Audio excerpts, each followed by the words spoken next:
Salam sejahtera Malaysia, terima kasih kerana menonton video-video dalam channel ini.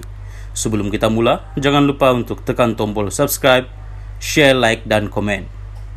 Let's go! Salam sejahtera dan selamat malam kepada semua pendengar berita panas malam ini dipetik dari Malaysia Kini. Tanpa akta, ramai MPPN akan lompat parti Puad.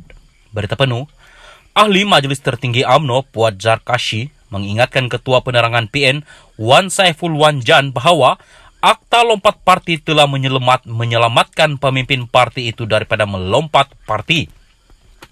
Puad berkata demikian bagi menjawab kenyataan Wan Saiful yang mengatakan PN memilih untuk menjadi pembangkang kerana mempertahankan prinsip. Wan Saiful Wan Jan bangga PN berprinsip kerana sanggup jadi pembangkang. Beliau silap. Akta anti lompat parti menyelamatkan PN. Tanpa akta itu, ramai MP PN akan lompat parti. Apatah lagi ramai ahli parlimen PN adalah bekas pelompat parti. Sepatutnya PN berterima kasih kepada BN. Akta itu digubal dan diluluskan semasa BN jadi PM, katanya dalam hantaran Facebook. Menurutnya lagi, ini terbukti apabila PN tidak dapat menghalang GRS yang terdiri daripada ahli parlimen bersatu daripada menyokong pengurusi PH Anwar Ibrahim sebagai Perdana Menteri. Undang-undang anti lompat parti yang diwartakan pada 6 September merupakan komponen utama perjanjian keyakinan dan perbakalan CSA yang dimeterai kerajaan pimpinan bekas Perdana Menteri Ismail Sabri Yaakob dan PH. Sementara itu, Puad berkata penyertaan BN dalam kerajaan perpaduan adalah berasaskan trust atau kepercayaan. Sebaliknya, beliau mendakwa pengurusi PN Muhyiddin Yassin menerima sokongan BN dalam kerajaan dengan niat untuk membunuh UMNO. Sebab itu Muhyiddin boleh jadi PM 17 bulan sahaja. Silap sendiri. Scheme of things gagal. Tiada berkat tambahnya. Muhyiddin dilantik sebagai Perdana Menteri susulan langkah Sheraton yang menyaksikan kerajaan PH tumbang pada 2020 dan hanya bertahan selama 22 bulan. Bagaimanapun pengurusi PN itu yang didakwa mengetuai kerajaan pintu belakang, kemudiannya tumbang juga akibat rampasan kuasa politik. Keputusan BN menyertai PH dan bukannya BN menyaksikan kedua-duanya bersaing bagi jawatan Perdana Menteri dan kerajaan selepas pilihan raya umum ke-15 menyebabkan parlimen digantung. Walaupun mengalami kemerosotan paling teruk dalam pilihan raya, BN kembali semula menjadi kerajaan dengan 30 kerusi parlimen dan memihak kepada Anwar. Salam sejahtera dan selamat malam kepada semua pendengar berita panas malam ini dipetik dari Malaysia Kini. Tanpa akta, ramai MPPN akan lompat parti Puad. Berita penuh, Ahli Majlis Tertinggi UMNO Puad Zarkashi mengingatkan Ketua Penerangan PN Wan Saiful Wan Jan bahawa akta lompat parti telah menyelamatkan pemimpin parti itu daripada melompat parti.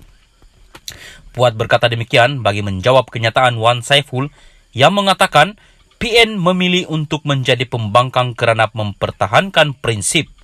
Wan Saiful Wan Jan bangga PN berprinsip kerana sanggup jadi pembangkang. Beliau silap.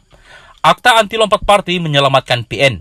Tanpa akta itu, ramai MP PN akan lompat parti. Apatah lagi ramai ahli parlimen PN adalah bekas pelompat parti. Sepatutnya PN berterima kasih kepada BN. Akta itu digubal dan diluluskan semasa BN jadi PM, katanya dalam hantaran Facebook. Menurutnya lagi, ini terbukti apabila PN tidak dapat menghalang GRS yang terdiri daripada ahli parlimen bersatu daripada menyokong pengurusi PH Anwar Ibrahim sebagai Perdana Menteri. Undang-undang anti lompat parti yang diwartakan pada 6 September merupakan komponen utama perjanjian keyakinan dan perbakalan CSA yang dimeterai kerajaan pimpinan bekas Perdana Menteri Ismail Sabri Yaakob dan PH. Sementara itu, Puad berkata penyertaan BN dalam kerajaan perpaduan adalah berasaskan trust atau kepercayaan. Sebaliknya, beliau mendakwa pengurusi PN Muhyiddin Yassin menerima sokongan BN dalam kerajaan dengan niat untuk membunuh UMNO. Sebab itu Muhyiddin boleh jadi PM 17 bulan sahaja. Silap sendiri. Scheme of things gagal. Tiada berkat tambahnya. Muhyiddin dilantik sebagai Perdana Menteri susulan langkah Sheraton yang menyaksikan kerajaan PH tumbang pada 2020 dan hanya bertahan selama 22 bulan. Bagaimanapun, pengurusi PN itu yang didakwa mengetuai kerajaan pintu belakang kemudiannya tumbang juga akibat rampasan kuasa politik.